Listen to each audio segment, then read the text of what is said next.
वज़ीर-ए-आज़म नरेंद्र मोदी ने उगादी और इस त्यौहार की नए साल के मौके पर शहरियों को मुबारकबाद दी। वज़ीर-ए-आज़म ने इस बात पर रोशनी डाली कि यह त्यौहार ज़िंदगी के गहरे मायनों को ज़ाहिर करता है। उन्होंने लोगों पर जोर दिया कि वह अहमियत के साथ ज़िंदगी के चैलेंजों का मुकाबला करें और इसके मतनू और कड़वे मीठे लम्हात को शुक्रगुजारी के साथ कबूल करें। उन्होंने मौसम बहार की आमद का जश्न भी मनाया और खुशहाली और तवानाई के लिए खुसूसी ख्वाहिशात भेजी। पीएम मोदी ने कहा कि यह त्यौहार हिम्मत और शुक्रगुजारी के साथ जिंदगी के तमाम जायकों, खुशियों और चैलेंज दोनों को कबूल करने की हौसला अफजाई करता है।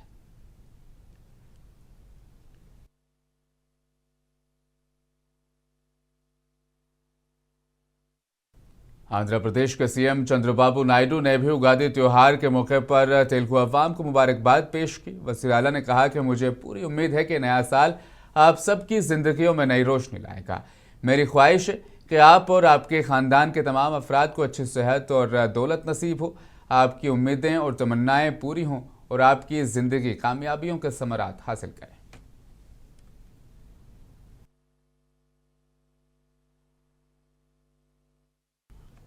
आंध्र प्रदेश के वज़ीर आला चंद्रबाबू नायडू ने जुमेरात को एक आबादी के इंतजाम की पॉलिसी का ऐलान किया जिसका मकसद रियासत की आबादी को बढ़ाना है।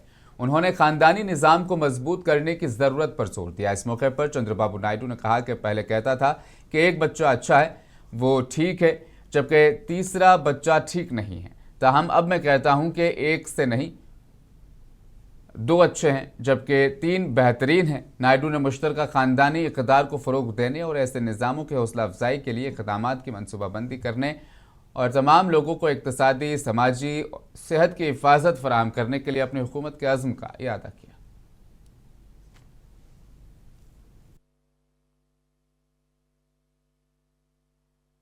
ఈ మధ్య జనాభా తగ్గిపోతా ఉంది. ఈ సందర్భంగా అది కూడా ఆలోచించుకోవాలి. ప్రపంచం అంతా కూడా ఏజింగ్ ప్రాబ్లం వచ్చింది. సౌత్ ఇండియా కూడా స్టార్ట్ అయింది. ఒకప్పుడు నేనే కుటుంబ నియంత్రణ పాటించమని చెప్పాను. ఇప్పుడు నేనే పాపులేషన్ మేనేజ్మెంట్ని పాటించమని చెప్తున్నా. ఒకప్పుడు ఒకరు ముద్దన్నాను, ఇద్దరు అయితే ఓకే అన్నాను, ముగ్గురు వద్దన్నాను. ఇప్పుడు మళ్ళీ రివర్స్ చేసి నేనే మాట్లాడుతున్నాను. ఒకరు వద్దు, ఇద్దరు ముద్దు, ముగ్గురుంటే ఇంకా మంచిది. కాబట్టి అందరూ కూడా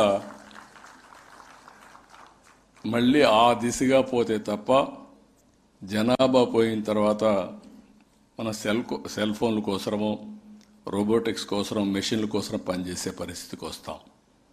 ఆ పరిస్థితి ఉండాలంటే आंध्र प्रदेश हुकूमत ने उगादी त्योहार के मौके पर नौजवानों को बड़ी खुशखबरी देते हुए 10,000 से ज्यादा सरकारी मुलाजमतों के लिए जॉब कैलेंडर जारी किया।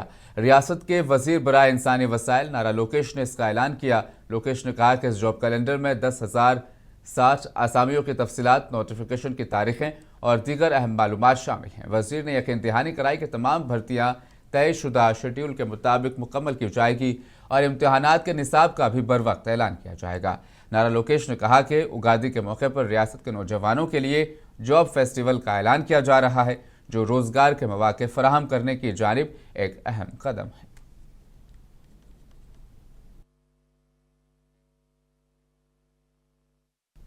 केरला असेंबली इंतखाबात से पहले कांग्रेस के सीनियर लीडर शशि थरूर ने कहा कि वो वज़ीर आला के ओहदे के लिए मुमकिन दावेदार नहीं है क्योंकि वो इंतखाबात नहीं लड़ रहे हैं। उन्होंने कहा कि मिसाली तौर पर वज़ीर आला का इंतखाब मुंतखब MLA से होना चाहिए। थरूर ने कहा चूँकि वो असेंबली इंतखाबात नहीं लड़ेंगे इसलिए उन्हें किसी खास हल्के के बारे में फिक्र करने की ज़रूरत नहीं। शशि थरूर ने कहा कि वो रियासत के हर कोने में मुहिम चलाने का बेताबी से इंतजार कर रहे हैं। थरूर ने कांग्रेस के साथ सदर राहुल गांधी की जानिब से इत्तेहादियों को दिए गए बयान पर कहा कि यह अच्छा बयान था। Well, look, there's no doubt that we were taken aback by the very, very early date, considering that under the Constitution, the Kerala Assembly only needs to sit on the 23rd of May, which means that voting could have been any time up to about the 8th of May. It's quite shocking that it's happening on the 9th of April, especially since the announcement itself was much later than usual. It was only on the 17th of March. So basically, the Election Commission has given us about 3 weeks for the campaign. In fact, most parties have not fully announced their slate of candidates yet. The nominations are going to come in by Monday, the 23rd of March. And suddenly, you're going to have these nominated candidates having to face the electorate on the 9th of April. It seems, at the face of it, almost designed to favour the incumbent governments with the CPM in Kerala, the BJP in Assam, and the local party in Puducherry, which are the three states that are voting on the 9th of April. CPM is obviously very happy because the LDF has 99 incumbent MLAs and most of them have been renominated. So the result is that they have no familiarization work to do there in their own constituencies. People have seen them in action for 5 years. Whereas our candidates will have a record short time to go familiarize themselves with the electorate and to seek the blessings of the voters.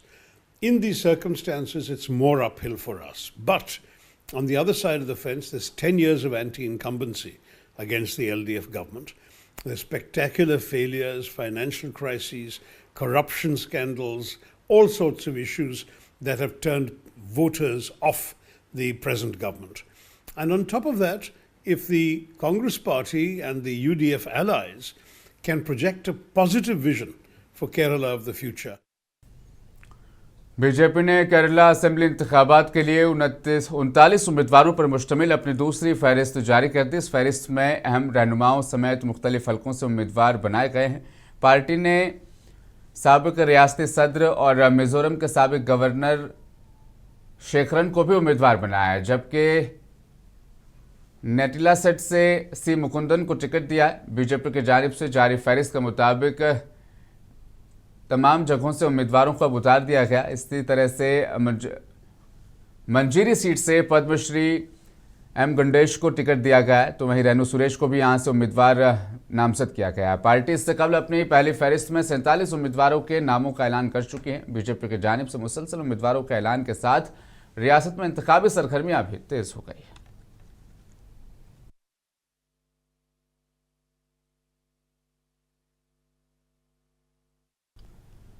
तो इस साल मुल्क की 5 रियासतों में assembly इंतखाबात होने वाले हैं, जिसके लिए इलेक्शन कमीशन ने तारीखों का ऐलान किया। मुल्क की बाज़ रियासतों में ज़िमनी इंतखाबात भी होंगे, जिनमें कर्नाटक भी शामिल हैं। कर्नाटक के 2 असेंबली सीटों पर ज़िमनी इंतखाबात होंगे। बीजेपी उम्मीदवार श्रीनिवास ने उगादी के मौके पर अवाम को यहाँ पर मुबारकबाद दी। इसके अलावा उन्होंने पार्टी क़यादत की जानिब से एक आम रुकन को टिकट देने पर आला कायदीन का भी शुक्रिया अदा किया। ಯುಗಾದಿ ಹಬ್ಬದ ಎಲ್ಲರಿಗೂ ಕೂಡ ಯುಗಾದಿ ಹಬ್ಬದ ಶುಭಾಶಯಗಳನ್ನ ಕೋರ್ತಾ ಹೊಸ ವರ್ಷ ಎಲ್ಲರಿಗೂ ಕೂಡ ಸನ್ಮಂಗಳ ಉಂಟನ್ನು ಮಾಡಲಿ ಅಂತ ದೇವರಲ್ಲಿ ಪ್ರಾರ್ಥನೆ ಮಾಡ್ತಾ ಈಗ ತಾನೇ ಘೋಷಣೆ ಆಗಿದೆ, ಭಾರತೀಯ ಜನತಾ ಪಾರ್ಟಿಯಲ್ಲಿ ಸಾಮಾನ್ಯ ಕಾರ್ಯಕರ್ತನಿಗೂ ಟಿಕೆಟ್ ಕೊಡುವಂಥ ಒಂದು ಯಾವುದಾದ್ರೂ ಪಕ್ಷೇತರದ ಭಾರತೀಯ ಜನತಾ ಪಾರ್ಟಿ ನನಗೆ ರಾಷ್ಟ್ರೀಯ ಮತ್ತು ರಾಜ್ಯ ನಾಯಕರು ಅವಕಾಶ ಮಾಡಿಕೊಟ್ಟಿದ್ದಾರೆ। ಅವರ ಪರವಾಗಿ ಅವರಿಗೆ ನಾನು ಮೊದಲನೇದಾಗಿ ಕೃತಜ್ಞತೆಗಳನ್ನು ಅರ್ಪಿಸ್ತೇನೆ। राज्यसभा के साबिक रुकन और आंध्र प्रदेश कांग्रेस पार्टी के रियासती मीडिया चेयरमैन डॉक्टर तुलसी रेड्डी ने मशवरा दिया कि चंद्रबाबू नायडू हुकूमत को सीएजी के नतायज पर आंखें खोलनी चाहिए। मदन्नापल्ले में एक मीडिया कॉन्फ्रेंस से खिताब करते हुए तुलसी रेड्डी ने याद दिलाया कि माली साल 2024-25 के लिए सीएजी रिपोर्ट कानून साज असेंबली में पेश की गई और इस रिपोर्ट में बहुत से मसाइल का जिक्र किया गया।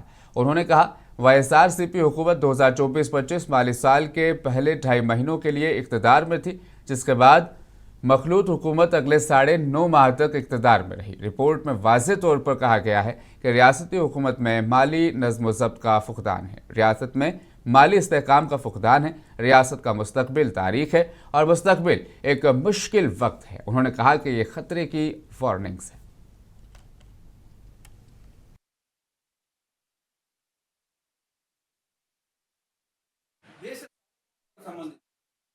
ఇక్కడేమో చంద్రబాబు నాయుడు చేస్తుంటే పైన నరేంద్ర మోడీ గారి పరిస్థితి చూస్తే ఈ దేశ సార్వభౌమత్వం మంది సార్వభౌమత్వ దేశమా కాదని డౌట్ వస్తా ఉంది।